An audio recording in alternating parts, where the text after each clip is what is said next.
গরমে ভীষণ হালকাভাবে মাটন বানিয়েছি, আর যেটা খেতে দুর্দান্ত হয়েছে, কালারটা তো অসাধারণ। তো চলুন দেখে নিই।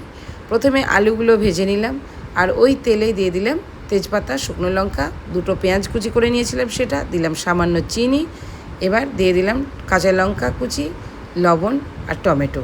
ভালো করে মশলাটাকে কষিয়ে তারপরে দিলাম আদা রসুন থেতো করে। এবার মাটন ধুয়ে রেখেছিলাম সেটা দিয়ে দিলাম, দিয়ে 5 মিনিট মতো নাড়ার পর দিয়ে দিলাম হলুদ, আর দিলাম একটু জিরে ধনে পাউডার, সঙ্গে কাশ্মীর লঙ্কা পাউডার আর মিট মশলা 2 চামচ মতো। তারপরে ভালো করে মশলাটাকে কষিয়ে এবার দিয়ে দেবো আলুগুলো, যে ভাজা আলু ছিল সেগুলো। তারপরে আরও 5 মিনিট মতো ভালো করে কষিয়ে নিয়ে এবার দিয়ে দেবো গরম জল পরিমাণ মতো। জলটা গরম দিলে পরে কালারটা নষ্ট হবে না, সেই জন্য সবসময়তেই আমার মনে হয় তরকারিতে জল দিতে গেলে গরম জল ব্যবহার করা ভীষণ দরকার। এবার একটু নাড়িয়ে নেব, তারপরে 20 মিনিট মতো একদম সিম আঁচে ঢাকা দিয়ে দেবো। আর দেখারও প্রয়োজন পড়বে না, নাড়ানোর প্রয়োজন পড়বে না। এবার 20 মিনিট পরে ঢাকনা খুলে কালারটা দেখবেন, শুধু কালারটা দেখবেন, আর খেতে অসাধারণ হয়েছিল।